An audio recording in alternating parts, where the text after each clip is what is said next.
Hello! So I wanted to let you in on a secret. Come a little closer. I'm working on a special gift for everyone. That's right. Very soon I will reveal what it is. But for now, let's continue our story about a man, a raven, and a necromancer.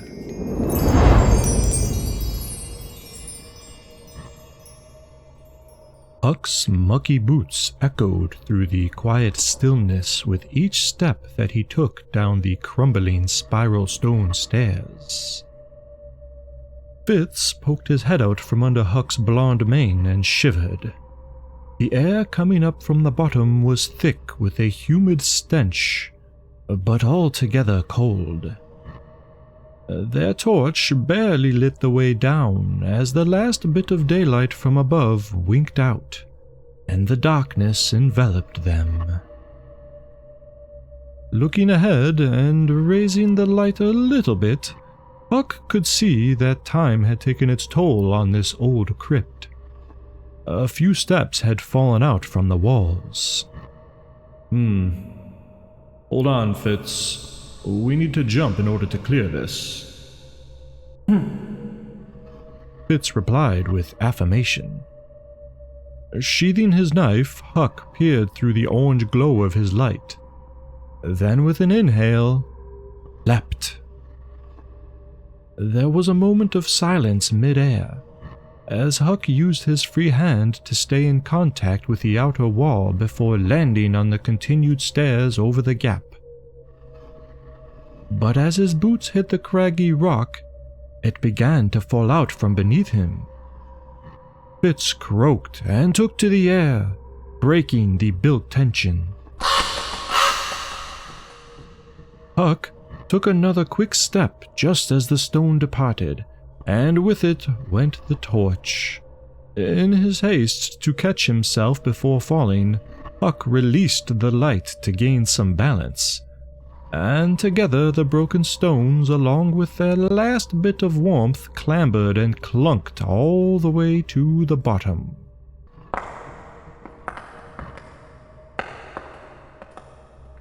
Fitz floated back down to Huck's shoulder, and they waited in agonizing silence for any sign of life from below. Nothing. Well, maybe the necro's sleeping. I don't think they sleep, Fitz.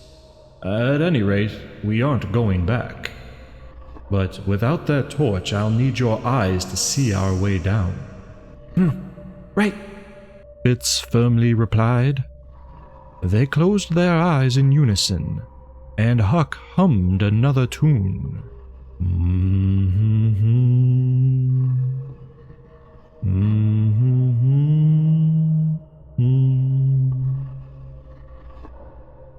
When they again opened, it was as if every single possible speck of light was being used to guide them, in a sort of halo effect of unsaturated grayness. It would have to do. From here, they were able to descend the remaining stairs without incident. And upon reaching the bottom, they discovered their torch, extinguished in a small stagnant pool of water, along with the fragmented stone.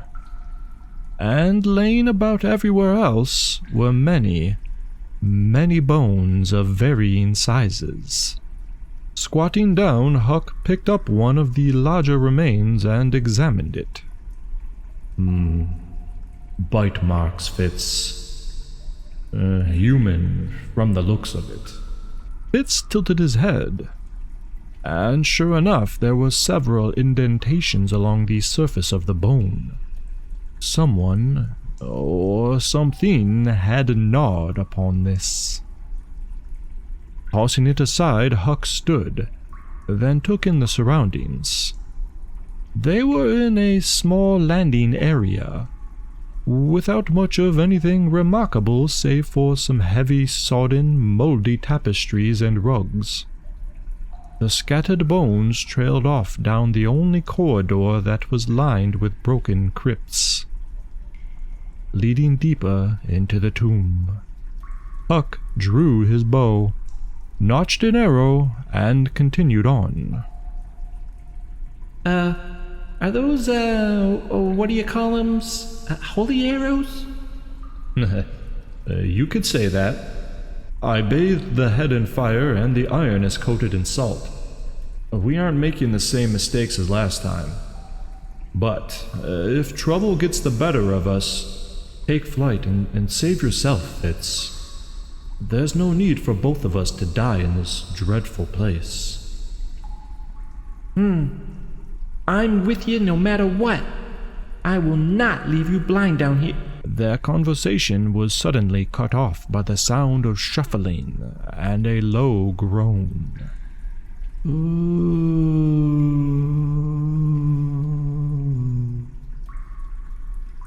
Coming from the end of the corridor and around the corner, there was something that stirred.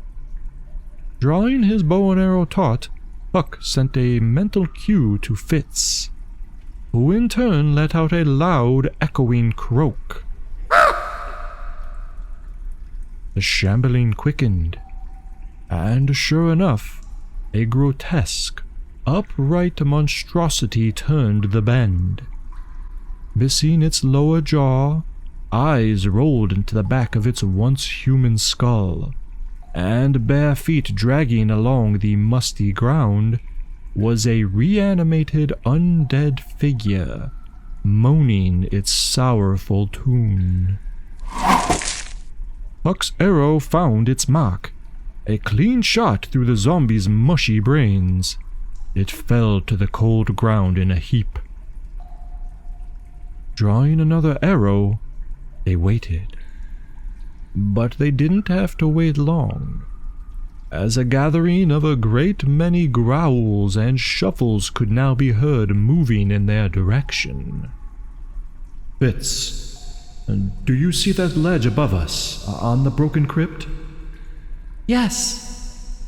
And he flapped his wings to hop upon the overlook for better sight and safety.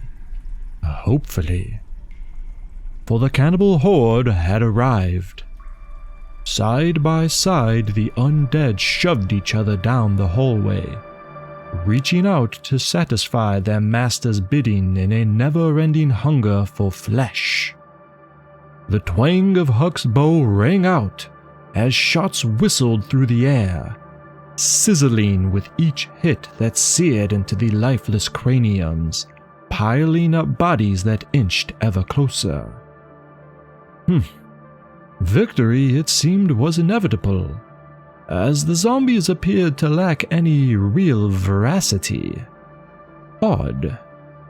However, up on Fitz's perch, they were unaware of the crypt's inhabitant that was now waiting in ambush, crawling its way in the cramped coffin towards our distracted raven. And as the last arrow struck its target, a cold, ghoulish hand reached out, then clamped down on Fitz. "Fitz!" Huck exclaimed.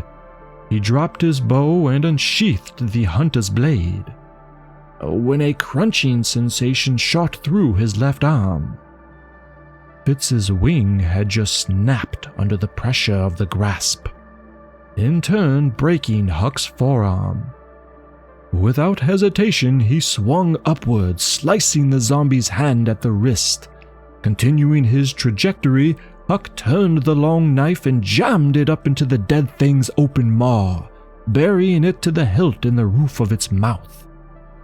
Then, releasing the weapon, he caught his companion with his good arm, and the two of them fell to the ground with Fitz cradled on Huck's chest.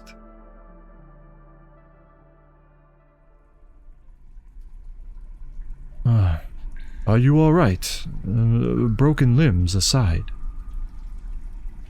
Yeah, though I don't think I'll be flying anytime soon. Broken limbs we can mend, at least. But let's take a rest for a moment, recoup, then move on. I know, but our hunt is not over. With another hum from Huck, their shared vision ended. And with the current danger dealt with, they felt more at ease as Huck gathered some tattered rags and dry bones, then ignited a small fire on the floor of the hallway. Turning his head to look at the corpses, Huck shared a thought.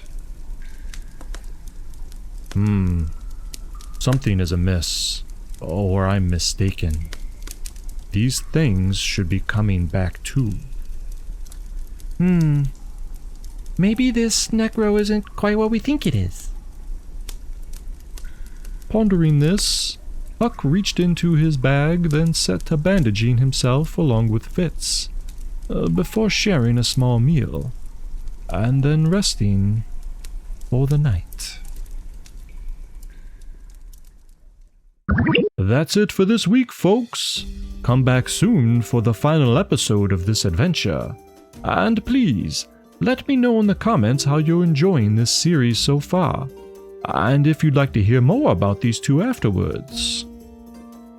Farewell for now.